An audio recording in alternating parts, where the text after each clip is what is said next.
আসসালামু আলাইকুম। সবাইকে শুভেচ্ছা জানাচ্ছি। মাসুম মাহবুব। দেখছেন ওপেন দ্য ইউটিউব চ্যানেল এবং মাসুম মাহবুব ফেসবুক পেজ। আপনাদের জন্য বেশ কিছু ব্রেকিং খবর আছে আজকে। প্রথম ব্রেকিং খবরটি হলো ডোনাল্ড ট্রাম্পের উপর হামলা হয়েছে। ৬ রাউন্ড গুলি করা হয়েছে তার উপর। দ্বিতীয় গুরুত্বপূর্ণ খবর, পাকিস্তান থেকে চলে গেছে আব্বাস আরাকচি। যখন আমেরিকান প্রতিনিধি দল পাকিস্তানে আসতে চাচ্ছিল ঠিক তখনই চলে গেল পাকিস্তানের প্রতিনিধি দল। ৩ নম্বর গুরুত্বপূর্ণ খবর,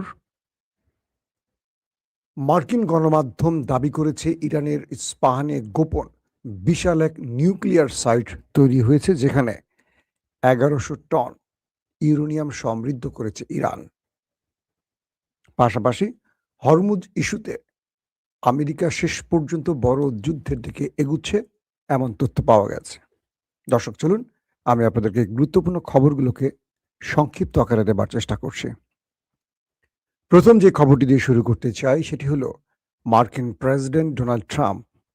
তিনি কালকে ওয়াশিংটনে হিলটন হোটেলে সাংবাদিকদের একটি ডিনারের আয়োজন করেছিলেন এবং সেখানে প্রায় হাজারখানিক মানুষ উপস্থিত ছিল। মার্কিন যুক্তরাষ্ট্রে থাকা সব বাঘা বাঘা সাংবাদিকরা প্রেসিডেন্টের আমন্ত্রণে উপস্থিত হয় এবং সেই সময় ট্রাম্প যখন মঞ্চে বসে আছেন, তখন কোনো এক ব্যক্তি তাকে কোনো একটি কিছু দেখাচ্ছিল। হঠাৎ করে একটু দূর থেকে ৬ রাউন্ড অথবা ৮ রাউন্ড, দুটো তথ্য পাওয়া গেছে। কেউ বলছে ৬ রাউন্ড, কেউ বলছে ৮ রাউন্ড গুলি করা হয়। এই সময় এক পুলিশ গুলিতে আহত হয় এবং সেই আততায়ীকে আটক করা হয়। দুটো প্রশ্ন আসে যে মার্কিন প্রেসিডেন্ট যেখানে উপস্থিত থাকেন, এই যে ব্যাপক নিরাপত্তা বলয়, মেটাল ডিটেক্টর থেকে শুরু করে সব রকম নিরাপত্তা ব্যবস্থার মাঝে কি করে একজন অস্ত্রসহ প্রবেশ করলো? নাম্বার ২, এর আগেও মার্কিন প্রেসিডেন্টের উপর নির্বাচন প্রচারণার সময় ২ দফা হামলা হয়। ১ দফা, প্রথম দফায় তার কানের কিছুটা অংশ ছিদ্র করে গুলি চলে যায়। মানে অল্পের জন্য তার মাথায় বিদ্ধ হয় না। তারপরে আরেক দফা তার উপর হামলা হয়। আমেরিকার মতো এত নিরাপত্তা বলয় তৈরি করা, এত প্রযুক্তি নির্ভর একটি দেশের সর্বোচ্চ গুরুত্বপূর্ণ ব্যক্তির উপর হামলার ঘটনার নেপথ্যে কারা? ৩ নম্বর প্রশ্ন, জন এফ কেনেডি এবং রবার্ট কেনেডির মতো কি আমেরিকা প্রেসিডেন্ট কোনো বিশ্বস্ত বন্ধুর অবিশ্বস্ত টার্গেটে পরিণত হয়েছেন কিনা? ৪, এ হামলার পেছনেই মার্কিন এস্টাবলিশমেন্ট জড়িত, নাকি নিছক কোনো গোপন আততায়ী? তো এইরকম অনেকগুলো প্রশ্ন তৈরি হয়েছে। দর্শক, মার্কিন প্রেসিডেন্ট জন এফ কেনেডি তিনি যখন ইসরায়েল বিরোধী মনোভাব পোষণ করেছিলেন বা ইসরায়েল যখন নিউক্লিয়ার তৈরি করছিল, তখন তিনি বাধা হয়ে দাঁড়িয়েছিলেন। ইসরায়েলকে কোনোভাবে নিউক্লিয়ার অস্ত্র তৈরি করতে দিচ্ছিলেন না। সে জন এফ কেনেডি একটা সময় আততায়ীর হাতে প্রাণ হারান এবং তার ভাই রবার্ট কেনেডি তিনিও ইসরায়েল বিরোধী মনোভাবের জন্য একসময় প্রাণ হারান। কিন্তু আজ পর্যন্ত মার্কিন যুক্তরাষ্ট্র, এত বড় শক্তিশালী দেশ, কখনো সেই প্রমাণটা খুঁজে দোষীর নামটি উচ্চারণ করেনি। কেবল ব্যক্তির মধ্যে ছেড়ে দিয়েছেন। এটার পেছনে কারো হাত আছে কিনা সেটা প্রমাণ করেনি। বলা হচ্ছে এরপর থেকে মার্কিন প্রেসিডেন্টরা ওই ছোট্ট রাষ্ট্রটির পুতুল হয়ে গেছে, পুতুল। ডোনাল্ড ট্রাম্প চাইছেন যে কোনোভাবে এই যুদ্ধ থেকে বেরিয়ে আসতে।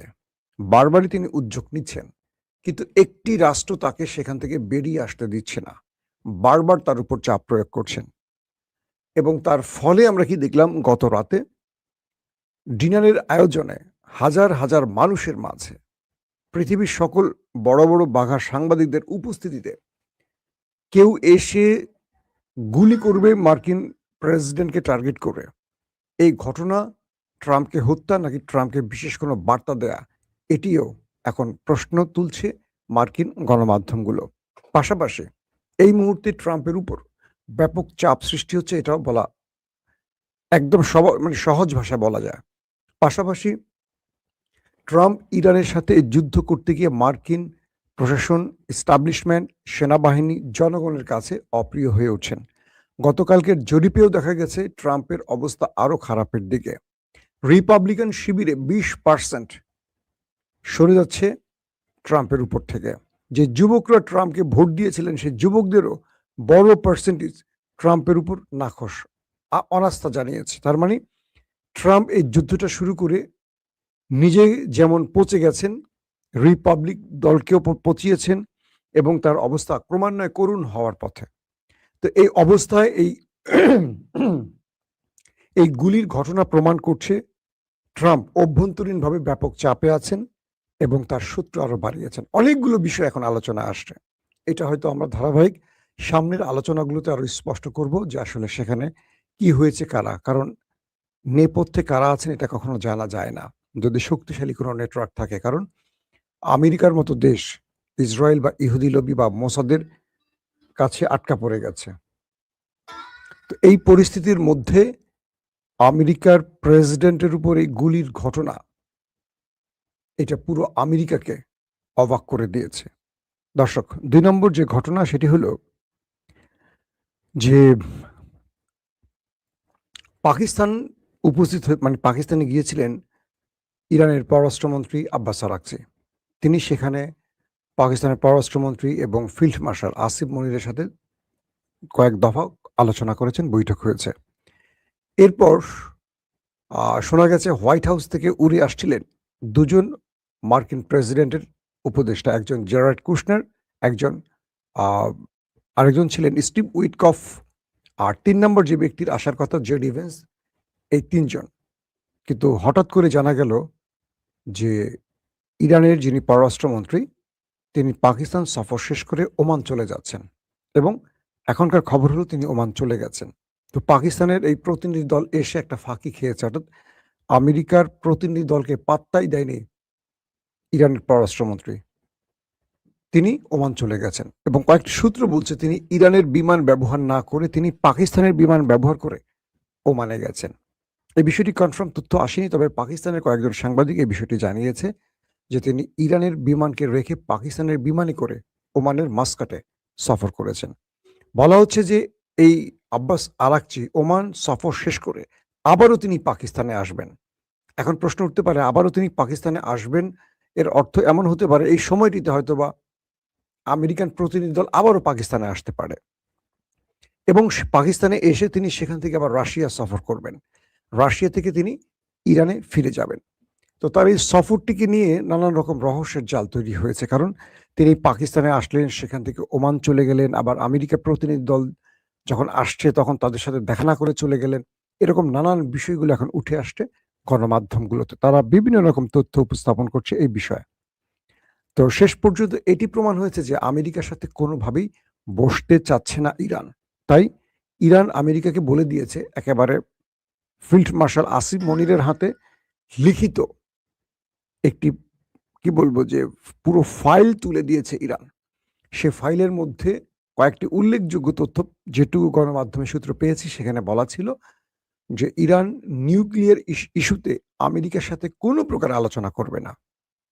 ইরান হরমুজ প্রণালী ইস্যুতে আলোচনা করতে পারে, যুদ্ধ বন্ধের বিষয়ে আলোচনা করতে পারে এবং ইরানের উপর যেই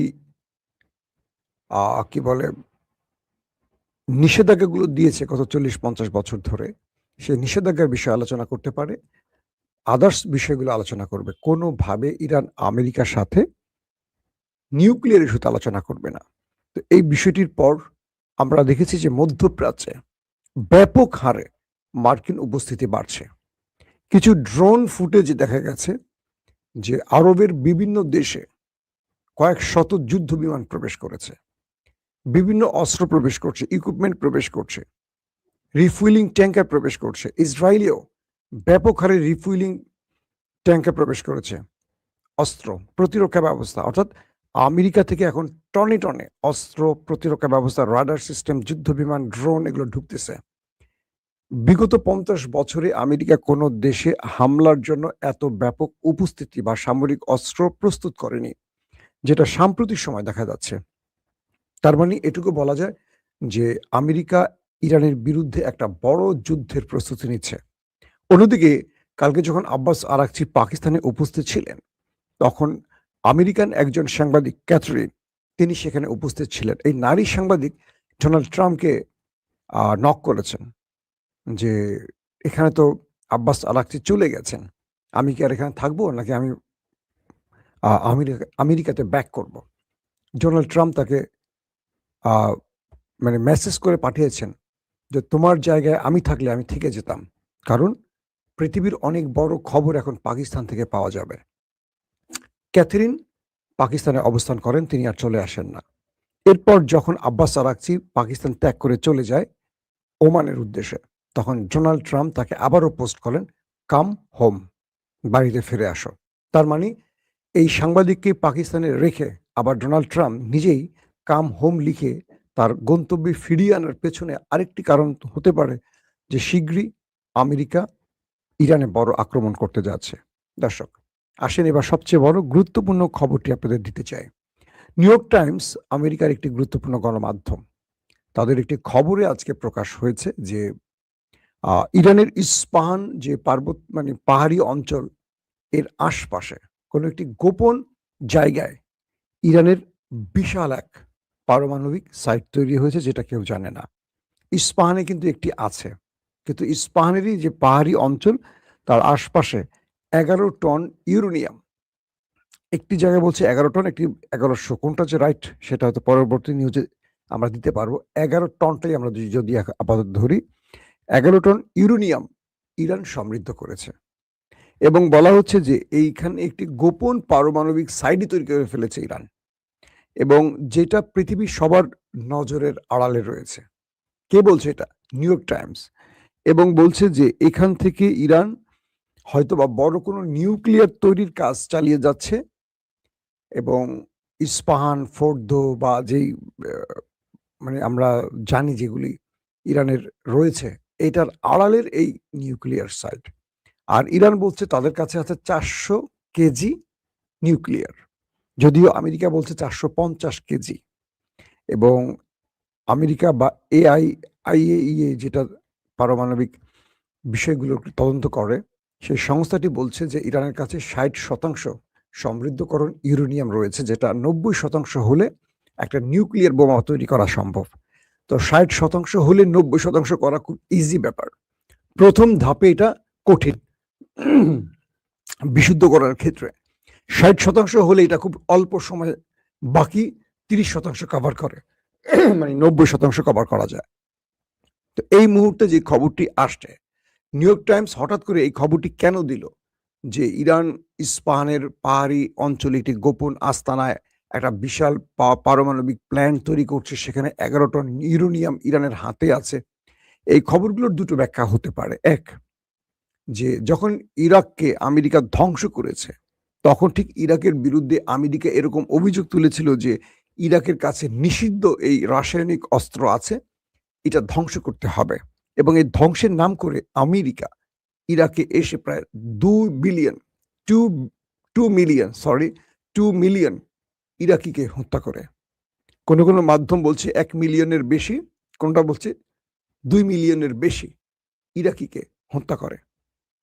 এবং পরবর্তী জানা গেছে যে ইরাকের হাতে এরকম কোনো অস্ত্র নেই। কিন্তু ইরাক তো ধ্বংস হয়ে গেছে আমেরিকার আগ্রাসনে।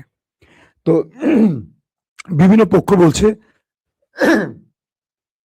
আমেরিকা ইরানে আক্রমণের জন্য এই যে নিউক্লিয়ার সাইডে প্রায় ১১০০ টন বা ১১ টন ইউরেনিয়াম পাওয়ার যে গুজবটি ছড়াচ্ছে, এটি আমেরিকার একটি ফাঁদ।